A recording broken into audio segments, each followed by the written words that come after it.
Hammaga assalomu alaykum, kanalimga xush kelibsizlar. Sizlarni yangi videomda ko'rib turganimdan juda ham xursandman. Bugungi vlogni yakshanba kuni videoga olishni boshlagandim. Yakshanba kuni ertalab shoshmasdan bemalol zavtrak tayyorlab, oila davrasida hammamiz shoshmasdan zavtrak qilishimiz mumkin. Hech kim hech qayerga shoshmaydi. Abu Bakrga ham akalari qarab turishibdi va uydagilarimni bugun mazali va juda foydali bo'lgan zavtrak bilan xursand qilmoqchiman. Bugun ikki xil buterbrod tayyorlamoqchiman.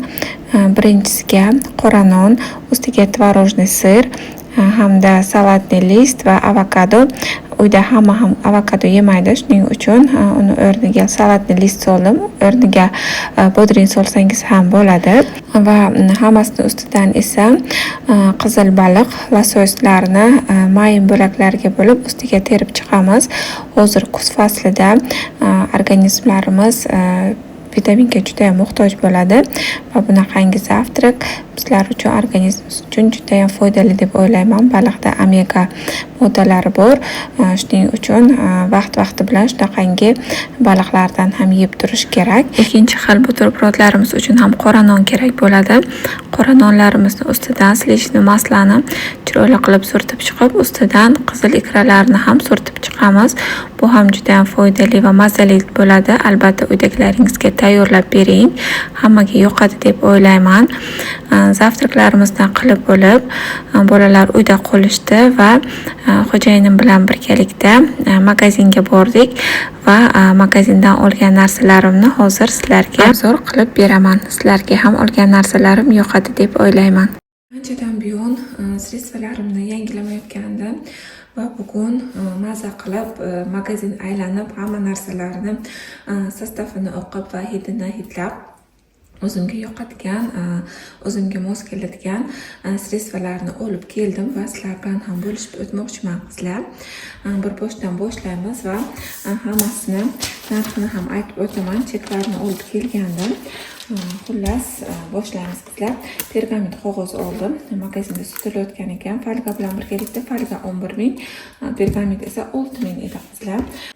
Va oq kiyimlar uchun bilasizlar qizlar, doim boz bilan persolni aralashtirib oq kiyimlar bilan birgalikda parashokka qo'shib buni ham ishlataman.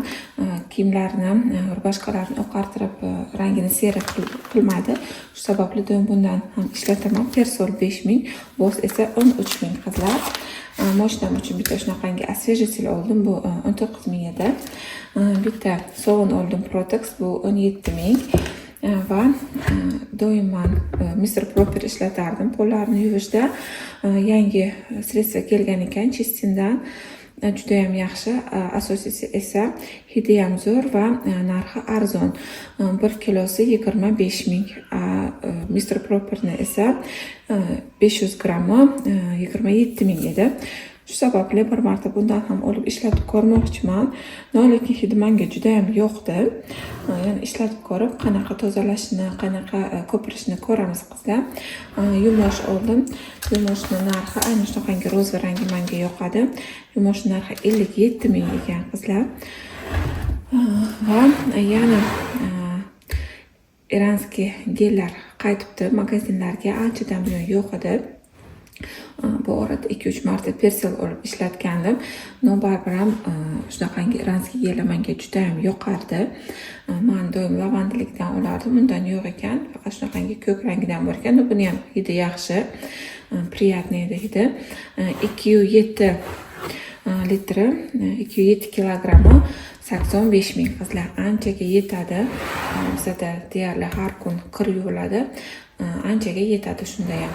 Va Abu Bakr uchun shunaqangi sinergetikdan gipoallergen gel oldim. Bu spetsialniy bolalarning kiyimi uchun qizlar. 73 mingga. Grammi ham ko'proq, 1,5 litr ekan. Men 1 litr ushastinyan olib ishlatardim. U 105 ming bo'lgan. Negadir qimmat bo'lib ketibdi, bilmadim. Unaqangi qimmat emasdi. 105 mingga chiqdi narxi va magazinda shunda menga tavsiya qilishdi. Xullas bundan ham olib ishlatib ko'ramiz qizlar. Va shunaqangi kapsulalar oldim. Shunchaki приятный hid berishi uchun pastellarni, sochiqlarni yuvganda обязательно kapsula ishlataman qizlar. bu Kopundan, turetskiy bilasizlar. Kopun juda ham hid приятный. Bularning narxi 3800 dan va postomoyka uchun shunaqangi kapsulalar oldim. Finishdan 2,5 mingdan qizlar. Perchатки oldim. Shunaqangi chiroyli rozовый. Bilasizlar, hovlida letniy kuxnyamiz bor. Uni ham tozalashda endi faqatgina perchatkadan foydalanamiz, chunki havo salqin, qo'llarimizni asrashimiz kerak. Perchatkimizning narxi 11 ming ekan va doim ishlatadigan shunaqangi verita salfetkalar, bular 8 ming uchtasi va gubka oldim bir pachka, donasi 3 mingdan 15 ming. Bu turetskiy ekan qizlar. Parex bundan oldin ham olganman, faqat boshqachasidan yoqqandi menga. Gubkalar yoqqanda yana olib ishlatib ko'ramiz qizlar. Общий olgan narsalarimizning narxi 404 ming bo'ldi. Menga bemalol 2 oyga olgan sredствolarim yetadi deb o'ylayman. Hamma sredствolarimni joyiga joylashtirib, Abubakrni uxlatib, endi esa uborkalarimga o'taman. Shahrizodaning xonasini uborka qilib berishim kerak edi. Haftaning o'rtasida o'g'illarning xonasini uborka qilib tayyorlab qo'ygandim. Faqatgina Shahrizodaning xonasi qolgandi. Hozir bolalarni tinchlantirib, Abubakrni uxlatib, bemalol endi ishlarimni davom ettirsam bo'ladi. Kelasi haftadan o'sha havo salqin bo'lib, yomg'ir yog'ilishi kutilmoqda. Shuning uchun hozirdan Shahrizodani yangi olgan ko'rpamni pododalnikka o'tkazib, xonasini taxlab qo'ymoqchiman.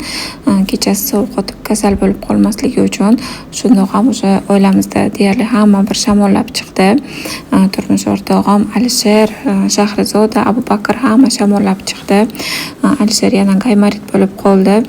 2-3 kundan buyon lorga ham qatnayapmiz. Maktabga ham bormadi bir kun. Hozir Xudoga shukr anchagina yaxshi bo'ldi. Baribir ham bosh og'riqlari bor. Alisherda xronический gaymariti bor. Vaqt-vaqti bilan qo'zg'ab turadi. Abubakrni ham lorga etib, burunchalarini tozalab, tomog'ini artib keldik. Abubakr ham ancha yaxshi, lekin baribir 2-3 kun hali bog'chaga bormasdan uyda o'zim qarab turaman.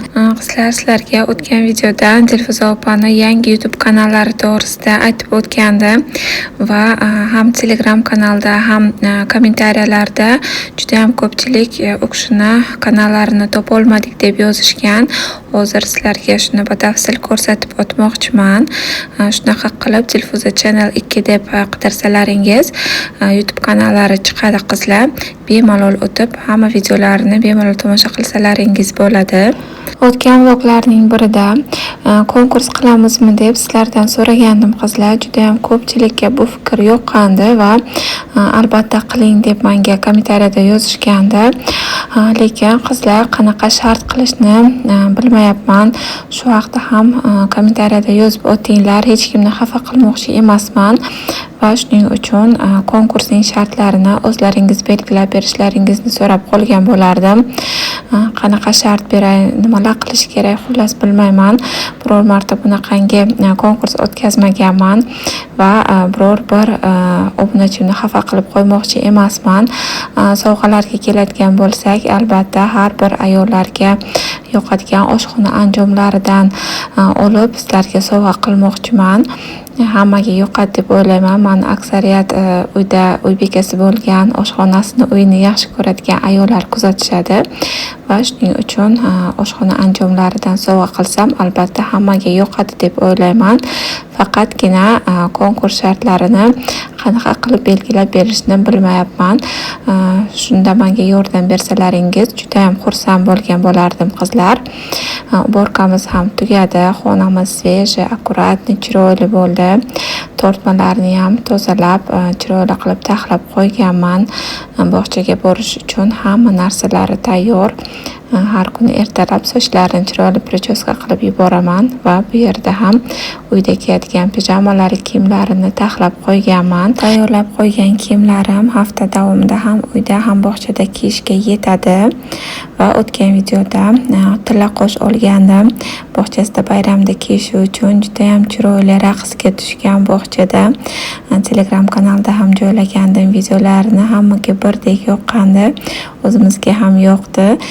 qiz tushganlari va 26-oktyabr kuni Abu Bakrim 10 oylikni to'ldirdi.